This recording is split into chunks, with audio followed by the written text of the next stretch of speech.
Ito na guys yung charge and flight na galing Abu Dhabi, sakay ang 342 mga OFW. Ito yung nanggagaling sa Gitnang Silangan. Ito yung mga apektado ng tensyon dyan sa Middle East, na humingi ng tulong sa gobyerno para makauwi na sila dito sa Pilipinas.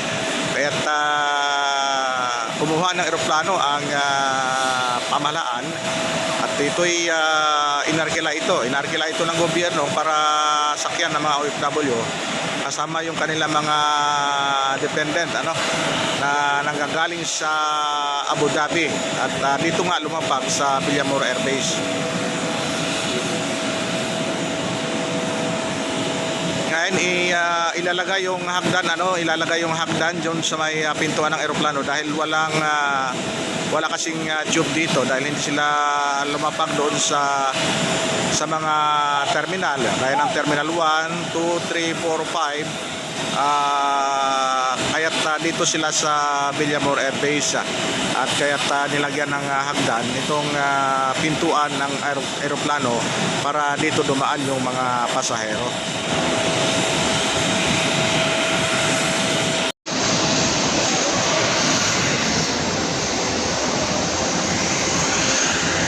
Ito yung sasakyan ng mga pasahero na medyo hirap na maglakad, kasi may mga matatanda na pasahero dito. At hinihanda na ng Philippine Air Force yung mga wheelchair para dito sa Leyte diretso isakay pagwama nila sa aeroplano. Nailagay na yung hagdan sa pintuan ng eroplano para makababa na itong mga OFW dyan sa loob ng eroplano.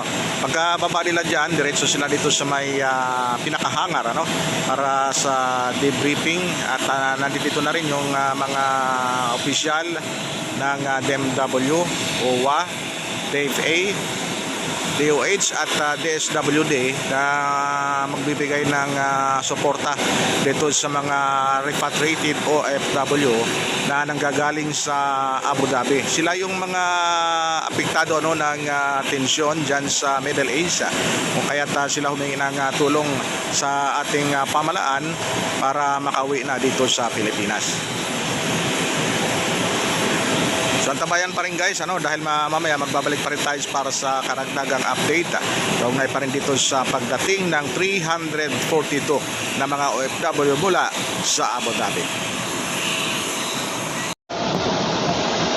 Ito na yung mga bagahe ng mga OFW.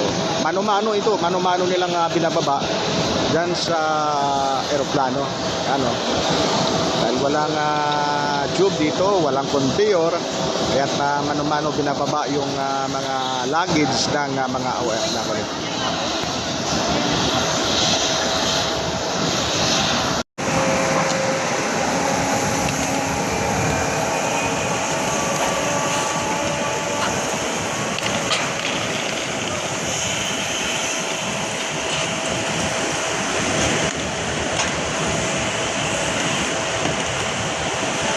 Napakainit guys yung napakainit ng singaw dito sa Villamor Air Base, yung singaw ng semento dahil dito tayo sa pinaka runway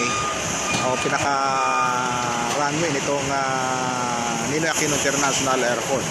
Pero dito tayo ngayon sa Villamor Air Base, kung saan dito lumapag yung eroplano na sinasakyan ng 342 OFW na galing ng Abu Dhabi. Ito yung mga apektado ng kaguluhan dyan sa Middle East, kung kaya't tuloy-tuloy yung pag-repatriate ng mga kababayan nating OFW mula sa Gitnang Silangan para naman sa kanilang kaligtasan, at makasama na rin yung kanilang mga pamilya. So alas 3:24 eksakto lumapag itong chartered flight na inarkila ng pamahalaan para isakay itong mga naturang OFW pauwi ng Pilipinas. Ayan muna guys ang ating pinaka-update sa mga oras na ito, at mamaya magbabalik pa rin tayo dahil sa mga oras na ito hindi pa nakababa yung ating mga OFW na natin pa rin dyan sa loob ng eroplano. So pagkagaling dyan, dito sila dadalhin sa loob. Ayan. Ito yung pinaka-hangar dito sa Villamor Air Base. Ito yung ng Philippine Air Force. Ito sila isasailalim sa debriefing dito sila dadalhin bago sila papayagan na makauwi sa kanilang mga pamilya.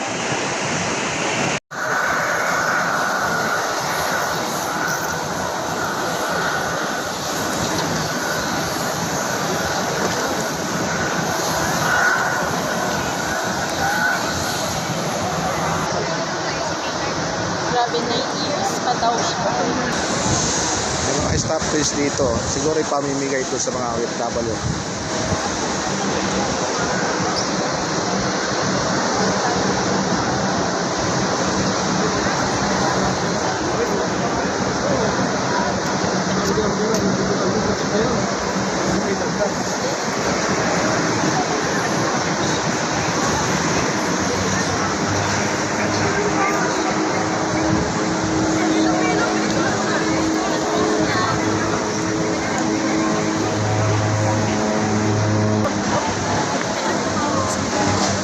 Pala may mga wheelchair silang nihanda dahil may mga matatanda, mayroon din mga bata. Para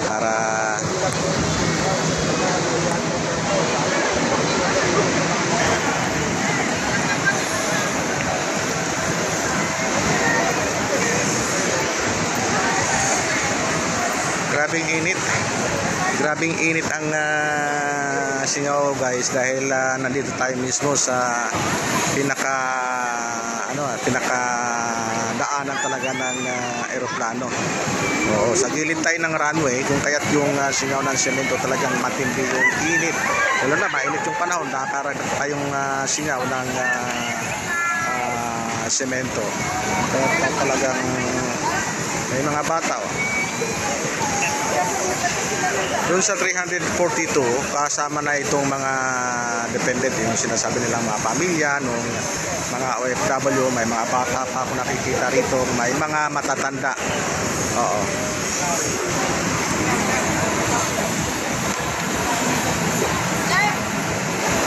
Yan, maraming mga bata at may nakikita rin akong matatanda kanina na isinakay sa wheelchair at inalalayan ng mga sundalo.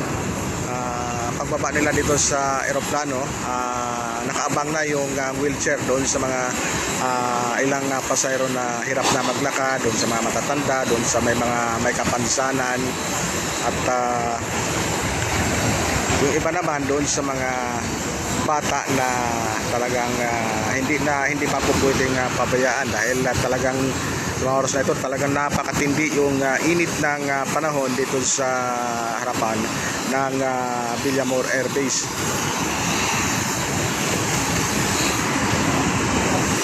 At pagbaba pa rin ng mga OFW, may nakaabang na mga Philippine Air Force personnel, may mga dala-dala silang payong. Pinapayungan yung may mga hawak-hawak na mga baby, tulad nito may karga-kargang bata. Ayan, maraming bata kasama dito sa mga napauwing mga OFW.